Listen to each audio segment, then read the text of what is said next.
ಪಾದನ್ನ ಹೃತ್ಕಮರದಲ್ಲಿ ಧ್ಯಾನಿಸಿಕೊಂಡು ಸ್ಮರಿಸಿಕೊಂಡು ನಮ್ಮ ನಿಮ್ಮೆಲ್ಲರ ಆರಾಧ್ಯ ದೇವನಾಗಿರ್ತಕ್ಕಂಥ ಅಮರೇಶ್ವರನ ದಿವ್ಯ ಚೈತನ್ಯಕ್ಕೆ ಹಣಮೆಳೆದು ಲಿಂಗೈಕ್ಯ ಅಮರೇಶ್ವರ ಗುರು ಮಳೆಸ್ವಾಮಿ ಶಿವಾಚಾರ್ಯ ಮೊದಲು ಮಾಡಿಕೊಂಡು 20ನೇ ವರ್ಷದ ಪುಣ್ಯ ಸ್ಮರಣೋತ್ಸವದ ಕಾರಣಕರ್ತರುಗಳಾಗಿರ್ತಕ್ಕಂಥ ಲಿಂಗೈಕ್ಯ ಅಮರೇಶ್ವರ ಗುರು ಗಜದಂಡ ಶಿವಾಚಾರ್ಯರ ಗುರು ಪರಂಪರೆಗೆ ನತಮಸ್ತಕನಾಗಿ ಉಜ್ಜಯಿನಿಯ ಸಿದ್ಧಲಿಂಗ ಭಗವತ್ಪಾದರ ಪುರಾಣವನ್ನು ತಮ್ಮೆಲ್ಲರಿಗೆ ಮನಮುಟ್ಟುವಂತೆ ಹೇಳುತ್ತಿರುವ ವೇದಮೂರ್ತಿ ಶಿವಾಚಾರ್ಯ ಶಾಸ್ತ್ರಿಗಳವರೇ, ಗವಾಯಿಗಳಾಗಿರ್ತಕ್ಕಂಥ ವೇದಮೂರ್ತಿ ಶಶಿಧರ ಸ್ವಾಮಿಗಳವರೇ, ತಬಲಾವಾದಕರಾಗಿರ್ತಕ್ಕಂಥ ಬಸವರಾಜ್ ಹೋಗಾರ್ ಅವರೇ, ನಿರೂಪಣೆಯನ್ನು ಮಾಡಲಿರುವ ಗಂಗಾಧರ ಶಾಸ್ತ್ರಿಗಳನ್ನು ಮೊದಲು ಮಾಡಿಕೊಂಡು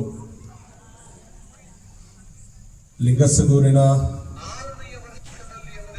ಅನ್ನಪೂರ್ಣೇಶ್ವರಿಯ ಅಕ್ಕನ ಬಳಗದವರನ್ನು ಮೊದಲು ಮಾಡಿಕೊಂಡು ಎಲ್ಲ ತಾಯಂದಿರೇ, ಗುರುಗುಂಟ, ಕೋಟ, ಯರಡೋಣ, ಹೊನ್ನಳ್ಳಿ, ಅಮರೇಶ್ವರ ಹಾಗೂ ಸುತ್ತಮುತ್ತಲಿನಿಂದ ಬಂದಿರತಕ್ಕಂಥ ಎಲ್ಲ ಸದ್ಭಕ್ತರೊಂದವೇ, ಆತ್ಮೀಯ ಯುವಕರೊಂದದವರೇ ಮತ್ತು ಮಕ್ಕಳೇ,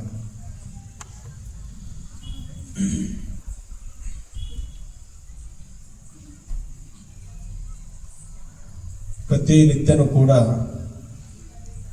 ತಾವೆಲ್ಲರೂ ಕೂಡ ಈ ಪುರಾಣವನ್ನ ಆಲಿಸುವಂತವರಾಗ್ತಾ ಇದ್ದಾರೆ. ಪ್ರಾರಂಭದಲ್ಲಿ ಯಾರು ಪುರಾಣವನ್ನ ಇಡಬೇಕು ಅಂತ ವಿಚಾರವನ್ನ ಮಾಡಿಕೊಂಡಾಗ ನಮ್ಮೆಲ್ಲ ಅರ್ಚಕರನ್ನ ನಾವು ವಿಚಾರ ಮಾಡಿದಾಗ, ಇಲ್ಲ ಜರೆ ತಾವು ಯಾವ್ದು ಇಡ್ತೀರಿ ಇಡ್ರಿ. ಅವಾಗ ಇಟ್ರೆ ಅಮರೇಶ್ವರನಿಂದ ಇಡಬೇಕು, ಇಲ್ಲಾಂದ್ರೆ ಪ್ರಾರಂಭ ಮಾಡ್ತಾ ಇದ್ದೀವಿ ಗುರುಗಳ ಪುರಾಣವನ್ನ, ಸಿದ್ಧಲಿಂಗ ಜಗದ್ಗುರುಗಳ ಪುರಾಣವನ್ನ ಇಡಬೇಕು ಅಂತಂದಾಗ ಬ್ಯಾಡ್ರಜ್ಜರ ಅಮರೇಶ್ವರದ ಏನೋ ಇಡೋಣಂತ ಗುರುಗಳದೇ ಫಸ್ಟ್ ಇಡೋಣ ಅಂತೇಳಿ ಎಲ್ಲರೂ ವಿಚಾರವನ್ನ ಮಾಡಿದರು. ಯಾಕೆ ಸಿದ್ಧಲಿಂಗ ಜಗದ್ಗುರುಗಳ ಪುರಾಣ ಇಡಬೇಕು ಅಂತಂದ್ರೆ,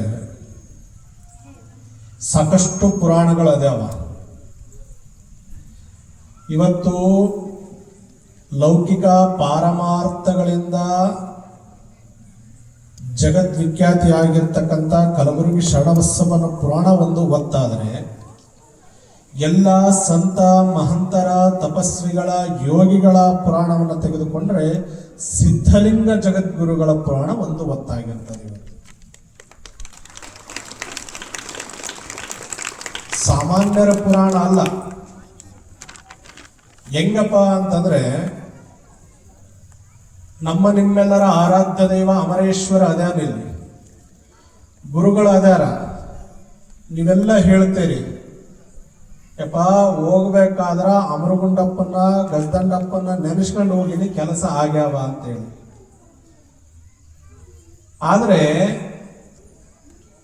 ಯಾರು ಸಿದ್ಧಲಿಂಗ ಜಗದ್ಗುರುಗಳ ನಾಮಸ್ಮರಣೆಯಿಂದ ಮಾಡಿ ಮನೆ ಹೊರಗೆ ಕಾಲಿಟ್ಟವ ಅವರಿಗೆ ಸೋಲು ಅನ್ನೋದು ಕೂಡ ಈ ಜಗತ್ತಿನಲ್ಲಿ ಯಾರಿಗೂ ಆಗಿಲ್ಲ.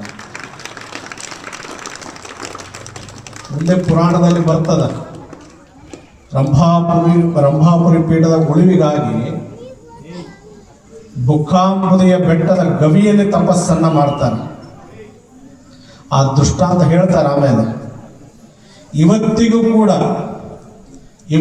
ಕೂಡ ನಮ್ಮ ಭಾಗದಾಗ ಮಳೆ ಕಡಿಮೆ ಆಗೈತಿ, ಬರಗಾಲ ಬಂದೈತಂದ್ರ ಮಠಕ್ಕೆ ಬಂದು ಏನ್ ಮಾಡಣ್ರಿ, ಸಪ್ತ ಭಜನೆ ಮಾಡೋಣ, ಎಂತ ಮಾಡೋಣ ಅಂತ ನೀವು ವಿಚಾರ ಮಾಡ್ತೀರಿ. ಅಲ್ಲಿ ಯಾವುದೂ ಇಲ್ಲ.